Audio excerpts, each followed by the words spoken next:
Hey, what's going on everybody, and welcome back to another Fallout 4 mod review. Today we are checking out a brand new weapon mod, and that is the Skewer launcher by Degenerate Dak. Oh wait, it's me this time. That's right, this is the first ever standalone weapon mod that I have released, and it is now available. For those of you who have been watching the development of the Skewer, it is now public. You can go download it right now on PC, and there will be a port to Xbox coming very soon. So, if you want to know everything that is going to be available in this final release, we're going to break that all down in today's video. So, for starters, I want to give a little bit of background on the weapon. Whenever the Halo Infinite beta dropped and I got to get my hands on the Skewer from Halo Infinite for the first time, I thought this would be such a cool weapon to have in Fallout 4. Now, the design didn't exactly match correctly, but the concept was great. We already have weapons like the railway rifle and the harpoon gun in the vanilla game, so why not have something like this, something that's shoulder mounted that just hurls metal at people at super high velocities, and so thus was born the Skewer. A really cool part of this project is early in its development, I was able to collaborate with some of you guys on our community Discord, and we came up with a pretty cool design that made it look like it was thrown together out of bits of scrap that a settler or a raider might find lying around, and included some motorcycle parts, which was something I really wanted to include. I don't know why, but that was just something I wanted. So there's some motorcycle handles, the brake lever is your trigger, etc. And this is the final design. This is the Skewer that we came up with, and this thing looks really cool in my opinion. I really am happy with the way that it came out. Now, as for the details, this weapon is actually added to the leveled list, so thanks to the wonderful script by a blind man that has been tweaked by Dank Raft, we have some leveled list integration for this guy. You will find it after level 15, and it will spawn on different Raider and Gunner bosses, as well as super mutants and even the occasional Minuteman. This thing is also added to the vendor, so you can go purchase one from Arturo if you don't want to take your chances on leveled list spawning. Now, this thing is going to be pretty rare, so you're not going to be one-shot by a harpoon all the time. However, if you do see one in the hands of an enemy, be warned, it is pretty powerful. That being said, there is a little bit of a caveat with the damage of this thing. Let's go ahead and check out the stats and talk about how this thing actually functions. So here we have a look at the base Skewer. This thing has a damage of 200. It is going to shoot the ammo type of harpoon. I didn't feel it necessary to add a new ammo type since the harpoon already exists, which is going to make Far Harbor a requirement to use this weapon. This has a fire rate of 2 as it is single shot using those missile launcher animations. It has a range of 203, an accuracy of 67, a weight of 21 pounds, and a value of 307 caps. So the idea is that this thing is going to balance itself much like the missile launcher does in the vanilla game. It's going to deal a lot of damage, however you're going to have to reload after every shot. The only caveat is that this does not have a semi-auto barrel that you can swap on like the missile launcher, so you're going to be stuck shooting it one at a time. However, you can change out the Skewer tips for different attachments.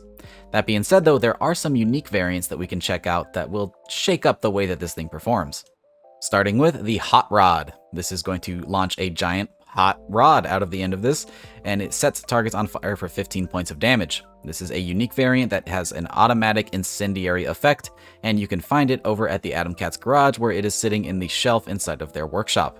If fire isn't your thing and you're looking for some different types of elemental damage, you can check out the JK05 Plasma Slinger. This is going to actually have an innate energy damage to it, so there is some integrated plasma damage on these bolts.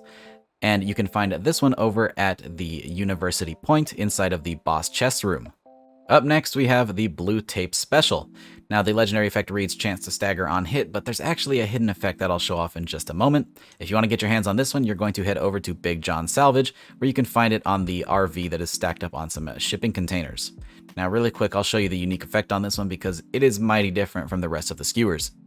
So a big thing with the Blue Tape Special is that it has some extra force behind the Skewers. Whenever you shoot an enemy, they will collapse. Now they're going to get up by the time you reload, so you better be sure to have another shot ready. And also, don't miss. And then finally, there actually is one more unique legendary, and that is going to be Default's Metal Thrower. This is actually going to have semi-auto capability along with a box mag that holds 5 skewers. This is the only way that you're going to be able to fire multiple skewers without reloading. You're going to have to find the unique variant. You cannot craft this as an attachment for regular skewers. Additionally, Default's Metal Thrower has increased damage after each consecutive hit on target, so the more you shoot something, the more damage it's going to do, which is a pretty neat effect in my opinion. If you want to get your hands on this one, you're going to need to head over to the Mass Pike Interchange, where you will find it again in the boss chest room. Even though this does use vanilla animations and sounds, I do want to show them off really quick just so you can get a feel for how the weapon is going to function. Here we have the regular skewer with its man-made iron sights. and we'll go ahead and fire this thing and reload it. So as you can see, simple, fire, and then reload the next one.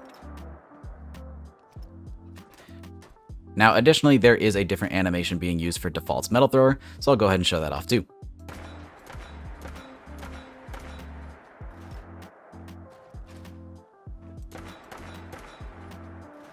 These are reusing the vanilla missile launcher animations, but I think they fit quite well. Now let's go ahead and talk attachments really quick. There isn't a ton here, however, each attachment serves a valuable purpose. Let's go ahead and start with the different skewers that you can attach. So there is the default skewer, which is just going to be the normal harpoon ammunition. There's a barbed skewer, which as you can see has its own little points at the end there, and this is going to add a bleeding effect. You can have a poison tipped skewer, which is going to add poison damage. The flechette rounds will launch about 7 different skewers, all much smaller and doing less damage apiece, but it's going to be about the same damage overall. Then you have the explosive tipped skewer, which is almost like a missile launcher, except firing your projectile much faster, but for less damage. And then finally, if you're a bit crazy, we have the stim skewer. This is a skewer with a stim pack duct tape onto the end of it. If you shoot this at your companion, it will do 200 damage to them, followed by a little bit of a healing effect. They will end up with more health overall, but you're going to have to hurt them first. If you want to take this attachment, you're going to need Idiot Savant perk 3 and Chemist perk 3 as well. We do actually have some sight options. For starters, there is the standard no scope option, so you're going to just kind of have to aim and guess. We do have the improvised iron sight, which I showed off earlier with the 3 wires intertwined in the middle. There is a little tritium dot sight, which is the same thing with a little dot painted onto it. And then there is actually a scope, you can see here, made out of half of a set of binoculars. And then finally, there are 2 muzzle attachments. We have the option to add a bayonet onto the end of this thing, because what's better than 1 spike? 2 spikes. And then there is also a shield, which will add some damage resistance while you have this weapon equipped. It is made out of a stop sign that you just kind of threw on the end of this with a hole cut out so you can still aim down sights.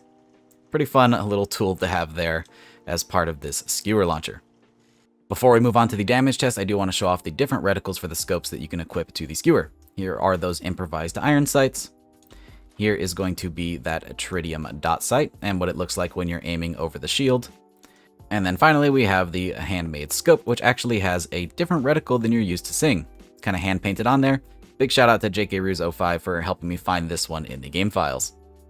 Alright, now we finally bring it to the damage test so you can actually see how this thing functions. Now really quick, the skewer does actually scale with the heavy weapons perk, so if you have maxed out heavy weapons, you'll actually take this to a damage of 400 with the standard skewer. We're going to start on the left with the regular skewer here. We're going to move on to the JK05 plasma variant, then the hot rod incendiary, and then finally the default semi-automatic variant, just to show off how powerful it is to shoot off multiple skewers at a time. Now, I am using the base stats of this weapon, so no heavy weapons perks for now, just to show you how the weapon performs when you first pick it up. Let's go ahead and see how this thing does. As you can see, this is going to be about 2 shots for a regular level 1 Deathclaw. That being said, while he's charging you, make sure that you land those shots and that you realize that you have to reload between them. This isn't going to be a really easy kill. Let's see how the plasma damage increases our overall damage here.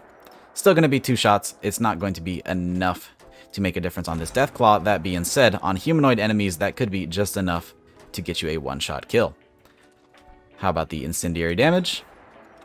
As you can see, we get damage over time with the fire there, but it's still going to be a 2-shot kill. And not much is going to change in terms of damage for this skewer. That being said, you can fire them much faster. A couple of those, I think, went into the arms and gave us less damage overall, but still, much faster time to kill than either of the other ones, but you're going to use a lot more skewers that way. So yeah, that is the skewer launcher that I have been working on. Now, after this, I'm going to be moving on to future mod projects, but of course, if any bugs or updates are needed for the skewer, those will be coming out as well, and who knows, maybe even some content additions later on. Again, this is currently available for PC, however, in the next few days, it will be up for Xbox, so you Xbox users just sit tight, it's coming very soon. If you want to try this thing out for yourself, it'll be linked down in the description below. I hope you guys enjoyed the video, and I hope you enjoyed the skewer. If you did, don't forget to drop a rating, subscribe if you haven't already for more videos just like this, and I hope to see you in the next one. Peace! And really quick, I'd like to make a shout out to all of our patrons. Your donations are greatly appreciated and really help to support the channel and videos just like this one. So again, thank you.